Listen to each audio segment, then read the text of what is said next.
Welcome back to my YouTube channel. Again, this is Jim. At ito na nga post ni David Licauco. Bagong-bago lang. Yung nasa beach siya. Ayan na nga. Silang tatlo ni Ilan tsaka ni Jean. Ayan, cute. David Licauco.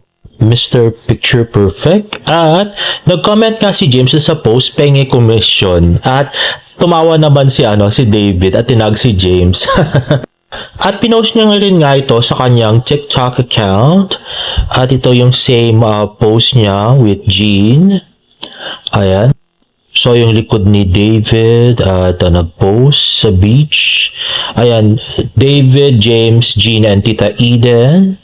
Ayan na si James, si Jean, at saka si Tita Eden pala yun. At ito si Tito Jack. At yan yung sa airport. At to si David, ang kanyang tuhod.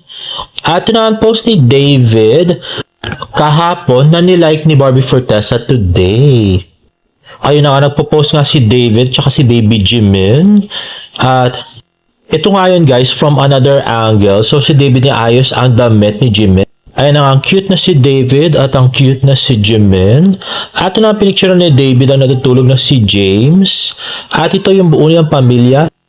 At syempre ka-close up natin ang cute na si David. At in-IG story niya nga ito, pati si Tita Eden. At next naman ay post ni Barbie Fortesa sa kanyang Instagram story. So yun nga, nag-movie marathon si Barbie ng The Breadwinner, Espantajo, Unlimited at saka Green Bones. And I'm very happy na hindi si Jack yung kasama niya. Ang kasama niya ay Team Barbie, si Nay Fatima, si Janra, at si Karenina Haniel. Ay, grabe. I so love it. Independent Barbie Fortesa na to. At may picture nga si Barbie with Mr. Ronnie Lazaro, character actor. At next naman ay post ng DB Troop Shata nag-post nito. Pulang araw, maraming salamat. Pagpupugay sa inyong husay at galing bilang aktor. Padayon, David Licauco. At next naman ay post ni Miss Isabel Bulatao, behind the scenes from David Licauco's bus shoot in Thailand. Let's watch this. Ayan na nga, David, white shoes, white t-shirt, at yan, yung kanyang jacket. Ayan, the Buzz pala, the Buzz. Buzz PH with the Mr. Picture Perfect, David Licauco. Ayan na yung ang probinsyano niyang jacket. Leather jacket.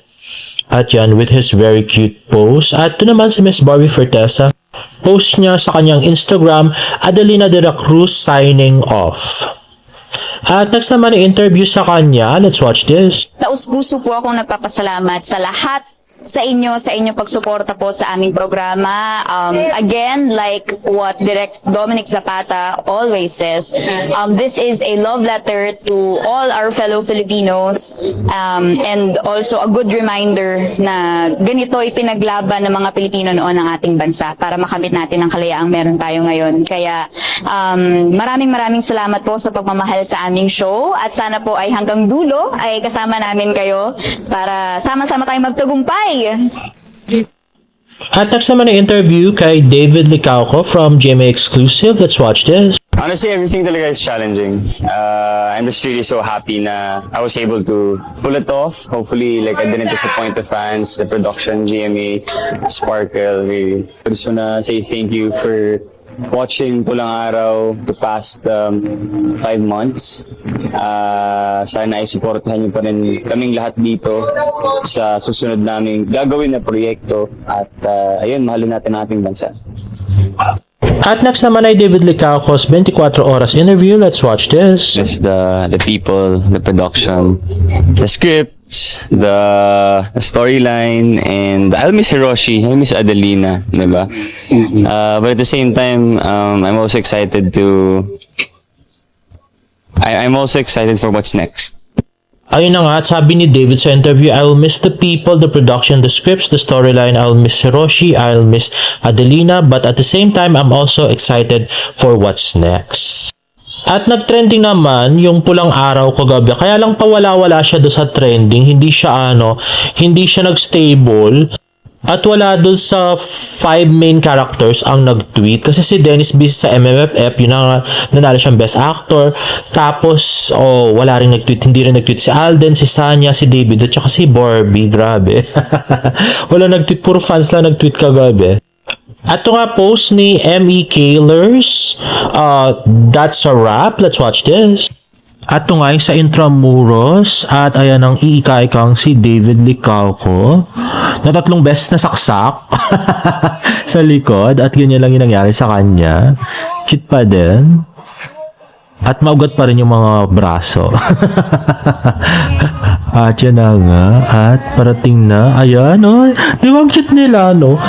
Parang kahit na hindi nagmamatch yung colors ng mga damit nila, may chemistry pa rin sila. Ang cute kasi nila pareho. Grabe, parang baby face. O, diba? Tsaka yung katawan kasi ni Barbie, maganda talaga. Yung pang nene talaga na katawan ng babae, na bata. O, tapos si David, guwapong macho na matangkad, diba? O, diba? Ay, pakatiyad-tiyad ni Barbie, no? Hirap na hirap yarn. Anyway. At next naman is another video. Ayan na nga sila.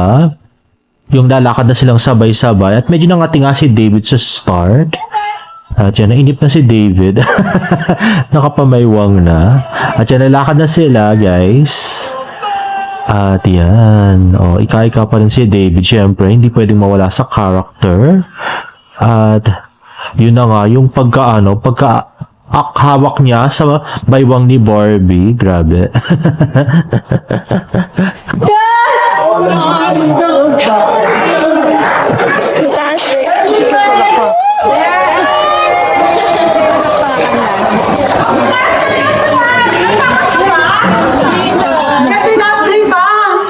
At unang-unang bumalik si David at saka si Kulot.